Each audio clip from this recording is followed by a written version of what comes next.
Hey guys, and welcome back to the Ramble. I am your host, Maria Legier. It is day 725 of Corona-chan lockdown. I feel fine. This is Did They Strike You Blind? Did they strike you blind with lust and longing? Did they beat around the bush with long-lost, loveless, lovelorn and forlorn semantics? Painted atmospheric pictures, like reimagined language reinterpreted in high-flying, faulty psychedelic dreams inside busted and broken ice cream vending machines. Or gold-laced panties veiled and luxuriously hidden in the throbbing urban sprawl outside some seedy bar where sanity and virginity came to die or to be lost. Did the academically challenged yet still academically inclined hordes and their pile of shit alterations of the spoken word beat the lowbrow humor out of you? Smack you upside the head with asymptomatic bricks until the words cunt and bitch and bussy were deemed symptomatic of a piss-streamed steaming society in which women were hated and demeaned, even when still allowing for bastard and dick and so and such.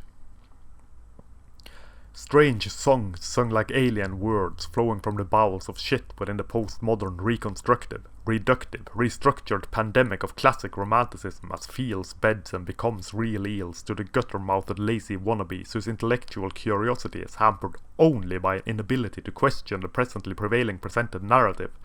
The truth as truth is told in piss-poor skewed ballads nakedly sung through high-strung sermons from the high priestess of the majestic church of woke, cowering behind an altar of impenetrable academic gobbledygook word salad finery.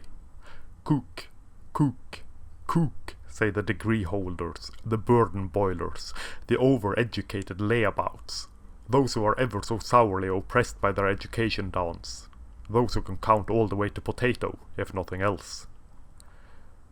Did they make you dance the linguist dance in a new speech trance where your words meant what they felt they meant as opposed to what you said they meant? Their spoken, their sensed, their unseen censored truth from rusted throats that creaked and moaned with every slight variable ululation of disgust, with every moaned and marbled word that cracked and broke in high-pitched wails as the nails shut in, the doors were closed, the teary-eyed and bleary-mouthed shutters tore the questions down.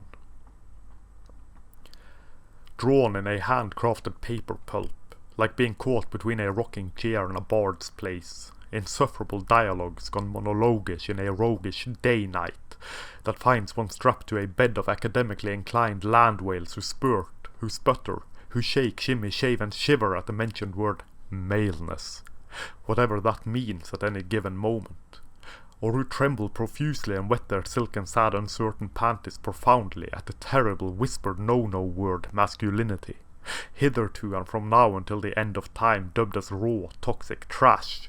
Yet only those aspects of it which they do not like, which change and alter and become something else or something less or something more, depending on which aspect they want to attack at that particular top hat and monocle rocking moment. Oh boy. Oh girl. Oh non-gender specific binaural beating brown nose sycophantic trans trend setting alien loving kin, what a delicious pickle we seem to have lost ourselves in.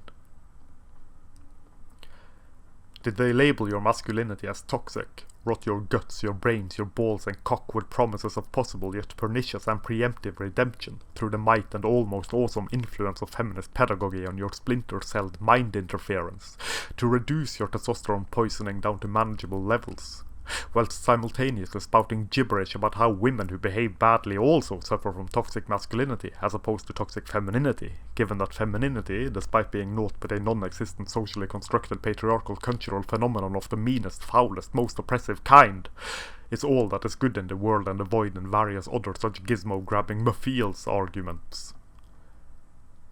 Beautifully crafted strings of nonsense, like sugar poured over vomit and rot, a linguistic experience, exercise in semantic futility, struck blind and incoherent by awe-inspiring word salad gobbledygook, meant to sound profound whilst being mundane as the shallowest of fucks, neither given nor received, but poured like molten metal into our eyes and ears.